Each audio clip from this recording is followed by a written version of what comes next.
శుభోదయం పిల్లలు. నిన్న వర్ణమాల నేర్చుకోవడం జరిగింది కదా. ఈరోజు తరగతిలో ఒకసారి అచ్చులు, హల్లులు, అలాగే ఉభయాక్షరాలను ఏంటంటారు అవన్నీ తెలుసుకున్న తర్వాత ఇప్పుడు మనం ఒకసారి అక్షరాల్లో దగ్గర పోలికతో రాస్తున్నారు, తప్పులు రాస్తున్నారు అన్న అక్షరాలను ఒకసారి మనం నెమరు వేసుకుని తర్వాత మనం గుణిత గుర్తుల్లోకి వెళ్దాం. సరేనా? ఒకసారి అందరూ కూడా బోర్డు వైపు చూడండి. సరేనమ్మా? విషయం అంటే ఈరోజు మనం తెలుసుకునే సబ్జెక్ట్ ఏంటమ్మా? తెలుగు. నెక్స్ట్ దేని గురించి? వర్ణమాల. వర్ణమాలలోని ఉన్న అక్షరాల్లో అచ్చులు, హల్లులు, ఉభయాక్షరాల గురించి తెలుసుకుంటున్నాం. వాటితో పాటుగా మనము ఏం చేస్తామంటే గుణింతపు గుర్తుల్ని వాటిని ఆధారంగా చేసుకుని గుణింతపు గుర్తుల్ని కూడా మనం నేర్చుకోవడం జరుగుతుంది. సరేనా? ఇప్పుడు వర్ణమాలలో అక్షరాలు ఒకసారి ఒకే పోలికతో ఉన్న అక్షరాలు ఏ విధంగా రాస్తున్నాము అంటే ఇప్పుడు చూడండి, నాకి సాకి పోలిక అంటే టీచర్ ఒకేలా ఉండవు కదా, ఒకేలా ఉండవమ్మా. కానీ ఏంటంటే నా రాయవలసిన చోట సా రాయవలసిన చోట నా రాస్తున్నారు చాలా మంది. వాటి గురించి నేను ఇప్పుడు ఒక్కసారి నిన్న ఎవరు ఒకళ్ళు నాకు ఫోన్ చేసి అడగడం జరిగింది. అలాగే సా ఈ రెండు అక్షరాలు కూడా ఎలా రాయాలి అనేది ఒకసారి తెలపమని చెప్పారు. సో ఒకసారి చూడండి అమ్మా. ఇప్పుడు నా అనే అక్షరం రాసినప్పుడు తలకట్టు దీనికి పైన ఉంది, చూసారు కదా. అదే సా రాసినప్పుడు కొమ్ము మనకి ఉన్న తలకట్టు ఎక్కడుంది? నాకి కలిపాము తలకట్టుని, సాకి విడిగా రాశాము. గమనించారా మీరు నాకి సాకి మధ్య ఉన్న భేదాన్ని? అలాగే ఘా ఒత్తుఘా రాస్తున్నాం. ఒత్తుఘా రాసినప్పుడు మనం ఒత్తుఘాకి చిన్ని సున్నా పెట్టాము. అలాగే ఝా రాయాలనుకోండి, ఝాకి ఏం చేస్తున్నాము? పెద్ద సున్నా పెట్టి ఈ గీతని మధ్యలో పెట్టాము, కొమ్ముల మధ్యలో పెట్టాము. ఈ రెండు అక్షరాల మధ్య వ్యత్యాసాన్ని కూడా మీరు గమనించండి. అలాగే ఐ అనే అక్షరం రాసినప్పుడు తప్పులు రాస్తున్నారు చూసుకోండి అని చెప్పాను కదా. అయ్యి ఏ విధంగా రాయాలో చెప్పాను నేను. ఇలా రాస్తున్నారు కొంతమంది, ఇలా రాస్తారు, ఇది తప్పు. మీరు సరైన పద్ధతిలో ఎలా రాస్తారు? మనం ఆల్రెడీ స్ట్రోక్స్ నేర్చుకున్నాం కాబట్టి ఆ స్ట్రోక్స్ని ఆధారంగా చేసుకొని మనం ఐ అనే లెటర్ని రాస్తున్నాం. Down cup. అలాగే మనం జే లెటర్ రాస్తాం కదా, చూడండి జే అనే లెటర్ని రాస్తాం కదా, దాన్ని ఇలా పైకి పెట్టిన తర్వాత ఒక రైట్ కప్ పెట్టండి. అప్పుడు ఇక్కడ అణ అనేది ఏర్పడింది. ఇప్పుడు ఐ అనే అక్షరం దగ్గరికి డౌన్ కప్ కొంచెం ఇలా కిందకి తీసుకొచ్చిన తర్వాత ఇక్కడ సున్నా అంటే సర్కిల్ని పెట్టండి. ఇక్కడ ఐ అనే అక్షరం ఏర్పడింది. అణ ఐ చాలా తేలిగ్గా రాయొచ్చు. సరేనా? అణకి ఐకి మధ్య ఉన్న ఎలా రాయాలి అనేది మనం తేలిగ్గా తెలుసుకున్నాం. తర్వాత ఇంకొకటి ఏంటి అంటే అళ రాసినప్పుడు మ్యాక్సిమం అందరికీ కూడా 1 to 10 నెంబర్స్ వచ్చు కదమ్మా. అది అళ అనేది 8 మనం ఇలా వేసేస్తాం కదా 8ని, అవునా? 8 వేసేటప్పుడు ఇలా చూడండి, లేదు ఎస్ వచ్చు కదా, మీకు ఎస్ వచ్చు కదా. ఎస్ తర్వాత మళ్ళీ ఈ విధంగా పైకి పంపించారనుకోండి, లెఫ్ట్ స్లాంట్ లైన్ ఎస్ రాసి లెఫ్ట్ స్లాంట్ లైన్ రాశారనుకో, దాన్ని తలకట్టిస్తే అడ. ఇలా కూడా రాయొచ్చు ఏమా, ఇలా 8తో రాయొచ్చు. లేదు టీచర్ అన్నప్పుడు లెఫ్ట్ స్లాంట్ లైన్తో మనం రాసి దీనికి ఇక్కడ తలకట్టు పెట్టుకోవచ్చు. అర్థమైందా? ఇది అడ. ఇలా అయినా రాయొచ్చు. అర్థమైందా? గమనించారమ్మా? సా వచ్చేసరికి సా శంఖము రాస్తాం కదా, సా శంఖము. మనకి సా శంఖము దగ్గర మనం తలకట్టు దీర్ఘాలు నేర్చుకుంటాం. ఆ దీర్ఘాన్ని గుర్తుపెట్టుకోండి. చూడండి, దీర్ఘం ఇలా రాసిన తర్వాత దాన్ని కొంచెం పైకి పంపించి ఇలా వేస్తే సరిపోతుంది. సరేనమ్మా? ఇది అక్షరాలు మనం మధ్యన. అలాగే ఇంకొక అక్షరం చెప్పాను, ఏంటది? మాకి యాకి ఉన్న భేదం. మా చూడండి తలకట్టు సున్నాకి పైకి వచ్చింది, యా చూడండి తలకట్టు సున్నాకి కిందకు వచ్చింది. అలాగే మాకి చిన్ని సున్నా ఉంది, యాకి పెద్ద సున్నా ఉంది. అంటే మీరు ఎప్పుడూ కూడా ఉక్తలేఖనం కానీ ఏదైనా చదువుతున్నప్పుడు కానీ మీరు తెలుసుకోవాల్సింది ఏంటి అంటే పలుకుని బట్టి, అంటే మనం మాట్లాడే విధానాన్ని బట్టి. ఇప్పుడు టీచర్ ఏదైనా ఉక్తలేఖనం చెప్పారనుకోండి, ఇప్పుడు లేదు యముడు అన్నారనుకోండి, యముడు, యా ముడు, యా యా అనేటప్పుడు యా ఎలా పలుకుతున్నారు అర్థమవుతుందా? ఏరు అన్నారనుకో, చాలా మంది ఏరు రాయమంటే ఇలా రాసేస్తారు, ఇలా రాయకూడదు. ఏరు ఏ అప్పుడు ఏ రు రాకి కొమ్ము రు ఏరు. ఇలా పదాలు ఎలా రాయాలి అనేది కూడా నేను తెలుపుతాను. యాకి మాకి మధ్య ఉన్న వ్యత్యాసాన్ని కూడా మీరు గమనించండి. మాకి చిన్న సున్నా ఉంది, యాకి పెద్ద సున్నా ఉంది. ఈ అక్షరాలమ్మ అణ ఐ రాసే విధానం ఒకసారి చూసుకోండి. సా అలాగే అలా అనే అక్షరాలు చూసుకోండి. ఘాకి ఝాకి డిఫరెన్స్ చూసుకోండి. నాకి సాకి మధ్య ఉన్న తేడాని గమనించండి. ఇది వర్ణమాల. తర్వాత నిన్న మరి ఇంకొకటి నేర్చుకున్నాం. ఏంటది? అచ్చులు హల్లులు ఉభయాక్షరాలు. అచ్చులు అంటే ఆ నుండి అవు వరకు ఉండే అక్షరాలను ఏమంటారని చెప్పుకున్నాం? అచ్చులు అంటారని చెప్పుకున్నాం. అచ్చులు అచ్చులు అంటే ఏంటమ్మా? ఆ నుండి అవు వరకు, ఆ నుండి అవు వరకు ఉండే అక్షరాలని అచ్చులు అంటారు అని చెప్పుకుని అక్షరతో గేయాన్ని కూడా మనం నిన్న నేర్చుకోవడం జరిగింది కదా. అలా అక్షరాన్ని మర్చిపోకుండా గేయ రూపంలో మీరు నేర్చుకున్నారనుకోండి, తప్పులు రావు. మీరు నిజంగా నిద్రలో కూడా అక్షరాలతో పాటు పదాల నుంచి వాక్యాల్ని తేలికగా రాయగలుగుతారు. భయపడవలసిన అవసరం ఏమీ లేదమ్మా తెలుగులో. అర్థమైందా? ఆ నుంచి అవు వరకు ఉన్న అక్షరాలని అచ్చులు అంటారని. హల్లులు అంటే ఏంటి? హల్లులు అనేసరికి కా నుండి బండిరా వరకు ఉండే అక్షరాలను ఏమంటారమ్మా? హల్లులు అంటారు. కా నుండి బండిరా వరకు ఉండే అక్షరాల్ని హల్లులు అంటారు. ఆ నుండి అవు వరకు ఉండే అక్షరాల్ని అచ్చులు అంటారు. మరి ఉభయాక్షరాలు అంటే ఏంటి?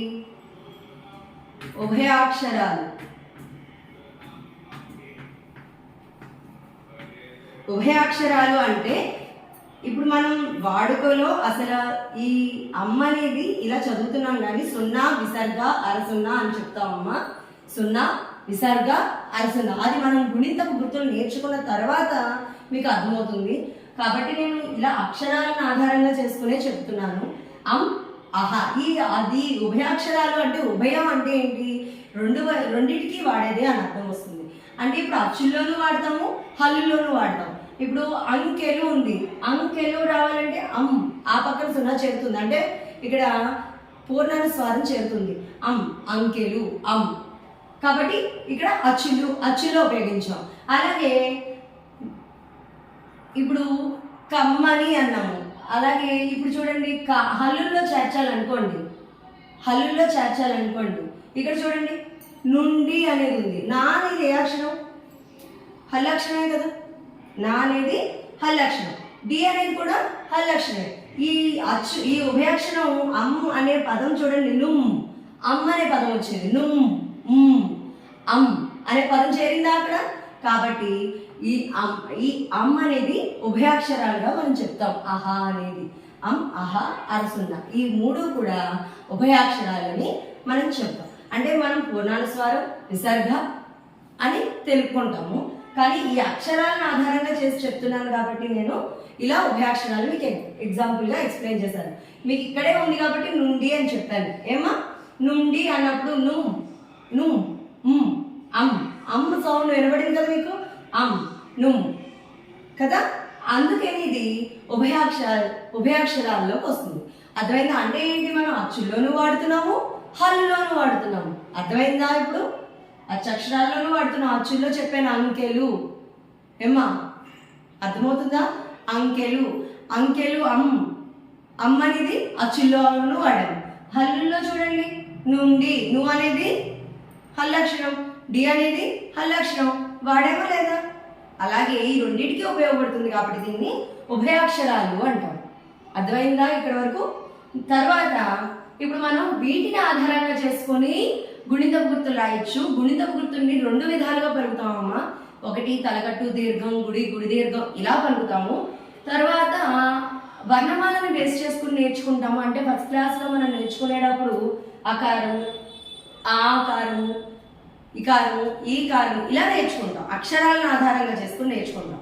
అది కొంచెం 2వ తరగతికి 3వ తరగతికి వెళ్ళే కొద్దీ ఏమవుతుందంటే అక్షరాలతో పాటుగా కొంచెం తెలుగు నేర్చుకోవడం కోసమని తెలుగు మన భాషలోకి వెళ్తాం కాబట్టి తలకట్టు, దీర్ఘం, గుడి, గుడి దీర్ఘం అలా నేర్చుకుంటాం. ఏమో ఈ రెండు కూడా నేను 2 విధాలుగానే మీకు చెప్తాను. ఏది వీలుగా ఉంటే దాన్ని బట్టి మీరు ఎదరికి వెళ్ళండి. కానీ తలకట్టు దీర్ఘం, గుడి, గుడి దీర్ఘం రూపేణ నేర్చుకుంటేనే మీకు ఫర్దర్ క్లాసులకి వెళ్ళే కొద్దీ మీకు బాగా యూస్ఫుల్గా ఉంటుంది. అర్థమైందా?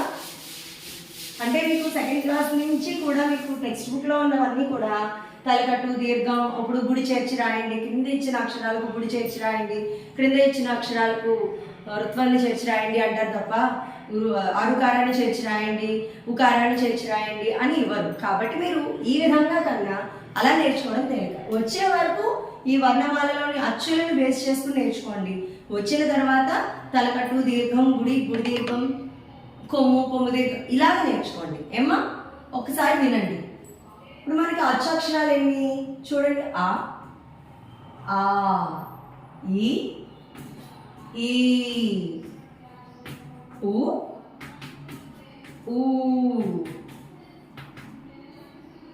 రు, అరు రాసినప్పుడు కూడా 1కి 2 సార్లు చూడండి. అరు ఉంది కదా అని ఇంకో కొమ్ము తగిలించేస్తున్నారు. అలా తగిలించకూడదు. అర్థమైందా? ఏ, ఐ, ఓ, అవులు కూడా ఎలా రాయాలో చెప్పాను. అవుకి ఓ రాసిన తర్వాత పైన ఔత్వం పెట్టాలి. అర్థమైందా? ఇప్పుడు మనం వీటిని ఆధారంగా చేసుకొని ఏం నేర్చుకుందామమ్మా? గుణింతపు గుర్తులు. ఏంటమ్మా? గుణింతపు గుర్తులు. ఏమా ఇప్పుడు మనం నేర్చుకునేవేంటి? గుణింతపు గుర్తులు. ఈ అక్షరాల్లో వర్ణమాలలోనే ఉన్న అక్షరాల ఆధారంగా చేసుకునే మనం గుణింతపు గుర్తులు నేర్చుకుంటాం. అర్థమైందా? అకారము, అకారము, ఆకారం, ఆకారం, ఇకారం, ఇకారం, ఈకారం, ఈకారం, ఉకారం, ఉకారం,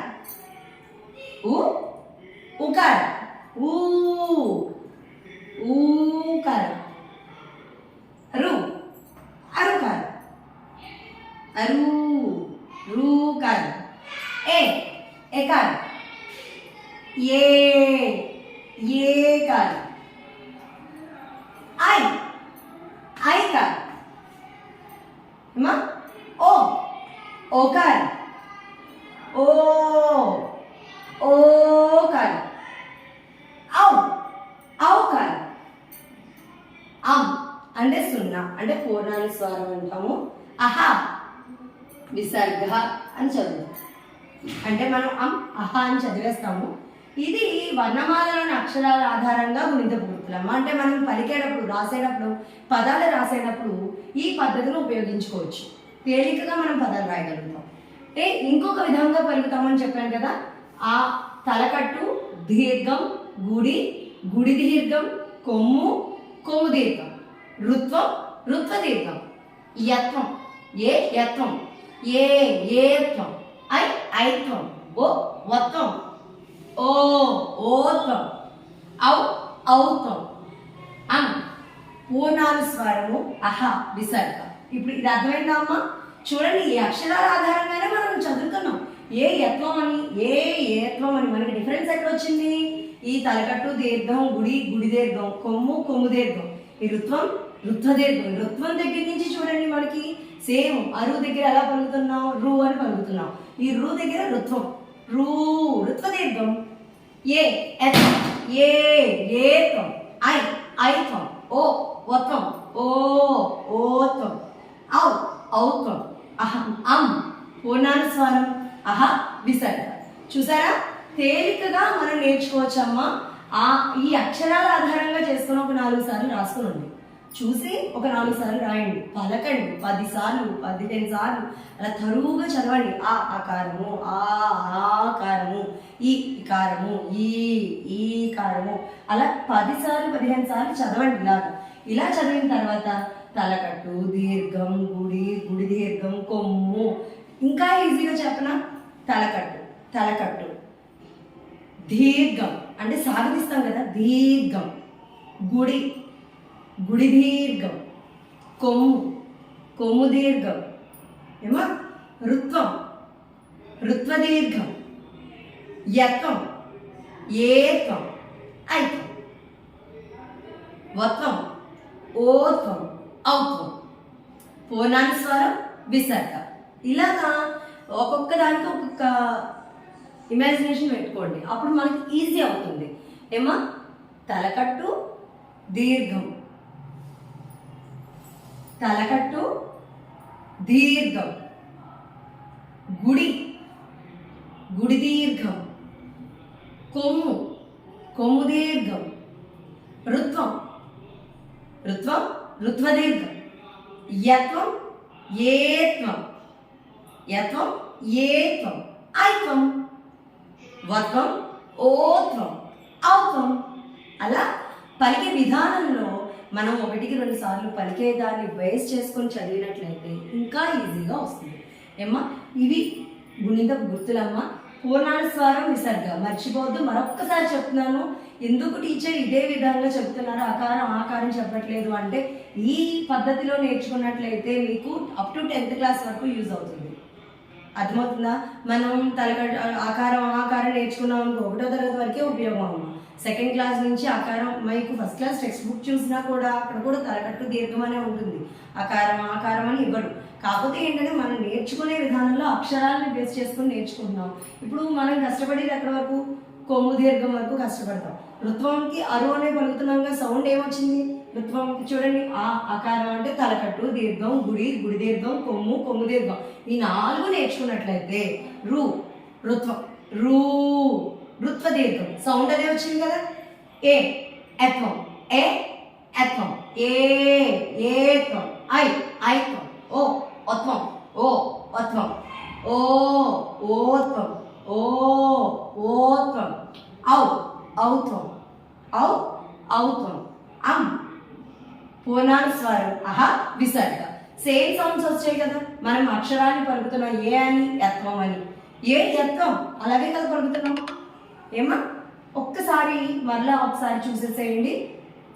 తలకట్టు దీర్ఘం, గుడి దీర్ఘం, కొమ్ము దీర్ఘం, రుత్వ దీర్ఘం, యత్వ దీర్ఘం, ఐత్వం, ఏత్వం, ఐత్వం, వత్వం, ఓత్వం, ఔత్వం. 0 పూర్ణానుస్వారము, విసర్గ. 0 అనేది చెప్తారు, కానీ పూర్ణానుస్వారం అనే చదవండి. అర్థమైందా? పూర్ణానుస్వారం, విసర్గ. ఇదమ్మ పద్ధతి. ఈ పద్ధతిలో నేర్చుకోండి, తప్పులు అనేవి పొరలవు. ఇవి నేర్చుకుని వర్ణమాలు నేర్చుకుంటే మనం సరళ పదాలు తేలికగా రాయొచ్చు.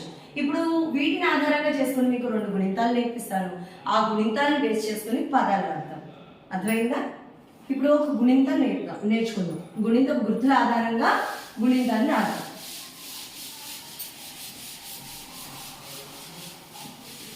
ఒకసారి చూడండి అమ్మా. గుణింత గుర్తులు మళ్ళీ నేను ఒకసారి చదువుతూ రాస్తున్నాను. నాకులాగే మీరు కూడా ఇంటి దగ్గర బాగా ప్రాక్టీస్ అవ్వాలి. ఓకేనా? తలకట్టు దీర్ఘం, గుడి దీర్ఘం, కొమ్ము దీర్ఘం. చూస్తున్నారా? కొమ్ము దీర్ఘం, రుత్వ దీర్ఘం, యత్వం, ఏత్వం, ఐత్వం, ఏత్వం, ఐత్వం, వత్వం, ఓత్వం, ఔత్వం, పూర్ణానుస్వారము, విసర్గ. చూడండి. లేదు టీచర్, మీరు ముందు చెప్పిన పద్ధతే బాగుంది, అలా చూద్దాం టీచర్, ఒకసారి అలా చెప్పండి. అకారం, ఆకారం, ఇకారం, ఈకారం, ఉకారం, ఊకారం, రుకారం, రూకారం, ఇకారం, ఏకారం, ఐకారం, ఉకారం, ఓకారం, ఔకారం, సున్నా విసర్గ. ఇలా అయినా చదవచ్చు ఏమ్మా. ఇప్పుడు దీన్ని వేస్ట్ చేసుకుని మనం కా అనే గుణింతాన్ని రాదు. కా అనే అక్షరం అందరికీ వచ్చు కదా. ఇదే అక్షరం అచ్చక్షరమా హల్లక్షరమా? హల్లక్షరం. కాబట్టి కా అనే అక్షరాన్ని తీసుకుందాం. కా అనే అక్షరానికి గుణిత గుర్తులు చేద్దాం. కాకి తలకట్టు ఇచ్చాం. చూడండి, కాకి తలకట్టు ఇస్తే ఏమైంది? కా. ఏమ్మా, అంటే కాకి తలకట్టిస్తే కా. ఇదే కాకి దీర్ఘాన్ని చేర్చాను. చూడండి, ఇదే కాకి దీర్ఘాన్ని చేర్చాను. ఏమైంది? కా. పలికేది చూడండి ఎలా పలుకుతున్నాను. కా కా. కాకిని గుడిని చేర్చాను. ఈ కాకి గుడిని చేర్చాను. కాకి గుడిని చేస్తే ఏమైంది? ఇప్పుడు కి. కాకి గుడిని చేస్తే ఏమైందమ్మా? కి. పలికే విధానం చూడండి. కా కా కి. ఓకేనా? కా అనే అక్షరానికి ఏం చేర్చాను? గుడి దీర్ఘాన్ని చేర్చాను. కా అనే అక్షరాన్ని ఒకే అక్షరాన్ని తీసుకున్నాను. ఈ గుణిత గుర్తులన్నీ దానికి చేరుస్తున్నాను. కా అనే అక్షరానికి ఏం గుర్తుని చేర్చాను? గుడి దీర్ఘాన్ని చేర్చాను. కీ. చూసారా? కా అనే అక్షరాన్ని మళ్ళీ తీసుకుని కొమ్మును చేర్చాను. కాకి. ఇప్పుడు కా అనే అక్షరాన్ని తీసుకున్నాను, దానికి కొమ్మును చేర్చాను. ఏమైంది? కు. ఇప్పుడు మళ్ళీ కా అనే అక్షరాన్ని తీసుకుని కొమ్ము దీర్ఘాన్ని చేరుస్తాను. చూడండి, కా అనే అక్షరాన్ని తీసుకున్నాను, దానికే కొమ్ము దీర్ఘాన్ని చేరుస్తున్నాను. ఏమైంది? ఇప్పుడు కు. మళ్ళీ ఇదే కా అక్షరాన్ని తీసుకుని రుత్వాన్ని చేర్చాను. కా అనే అక్షరాన్ని తీసుకున్నాను. చూస్తున్నాను, మీ ముందే రాస్తున్నాను నేను. కా అనే అక్షరానికి రుత్వాన్ని చేర్చాను. ఏం పదం? ఎలా పలుకుతాం? ఇది క్రూ. ఎలా పలుకుతాం? క్రూ. కాకి రుత్వాన్ని చేర్చాను. కా అనే అక్షరమే, దానికి రుత్వాన్ని చేర్చాను. ఏమైంది? ఇది క్రూ అయింది. ఇప్పుడు ఇదే కా అనే అక్షరాన్ని తీసుకుని రుత్వ దీర్ఘాన్ని చేరుస్తున్నాను. చూడండి, కా అనే అక్షరాన్ని తీసుకున్నాను, దానికే రుత్వ దీర్ఘాన్ని చేర్చాను. క్రూ. సరేనా? ఇప్పుడు కా అనే అక్షరానికి యత్వాన్ని చేరుస్తున్నాను. కాకి యత్వం. కాకి ఎకారం ఇస్తే ఏమవుతున్నది? కే. కాకి యత్వాన్ని చేర్చాను. కాకి ఎకారం ఇస్తే కే. కాకి ఏ కారం అంటే ఏత్వం ఇస్తే ఏమవుతుంది? కే. కాకి ఏత్వాన్ని చేస్తే ఏమవుతుందమ్మా? కే. అదే కా అనే అక్షరానికి ఐత్వాన్ని చేర్చాను. అక్షరం ఏంటి? కా. కాకి ఏ గుణిత గుర్తుని చేర్చాను? ఐత్వాన్ని చేర్చాను. అప్పుడు ఏమైంది? అది కై అయింది. కాకి ఐత్వాన్ని చేస్తే కై. కాకి వత్వాన్ని చేస్తే కో. చూసారా? కాకి వత్వాన్ని చేస్తే కో. ఇదే కాకి ఓత్వాన్ని చేస్తే కో. కాకి ఔత్వాన్ని చేస్తే కౌ. కా పక్కన పూర్ణాలు స్వరం పెడితే కం. కా పక్కన విసర్గలు పెడితే కం. చూసారా ఎంత తేలిగ్గా వచ్చిందో? అంటే మీకు అక్షరాలు వచ్చేసాయి. అక్షరాలు వచ్చాయి. అక్షరాల ఆధారంగా చేసుకుని గుణితాన్ని రాసాం. చూసారా? అక్షరాలు మనం నేర్చుకున్న ఏంటి? గుణిత గుర్తులు. ఈ రెండింటి ఆధారంగా మనం ఒక గుణితాన్ని మనంతట మనంగా రాసాం.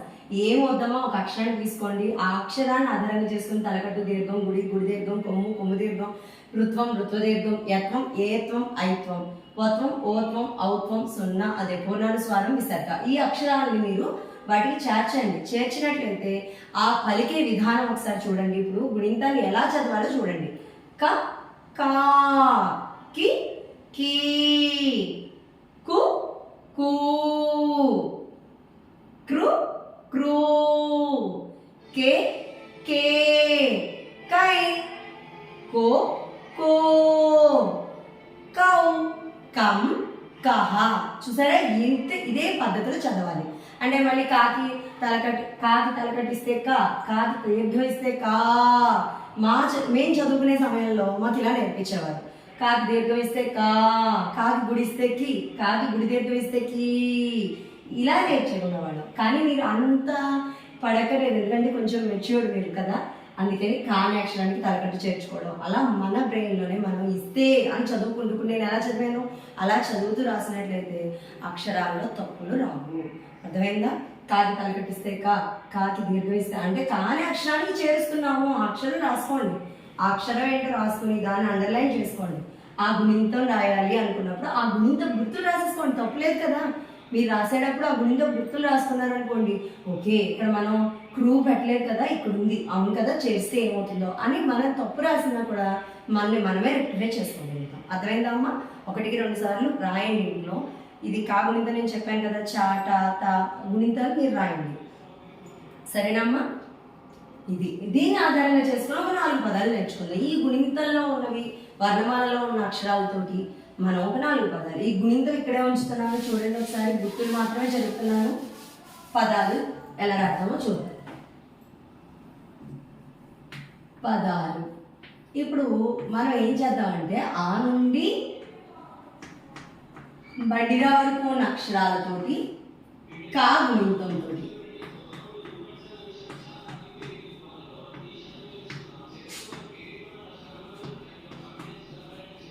వీటితో పదాలు ఎలా రాయాలి, ఏ విధంగా రాయాలి అనేది మీకు ఇప్పుడు అవగాహన. ఒక్క పదానికి వివరంగా విపులంగా చెప్తాను, అదే అర్థం చేసుకోండి.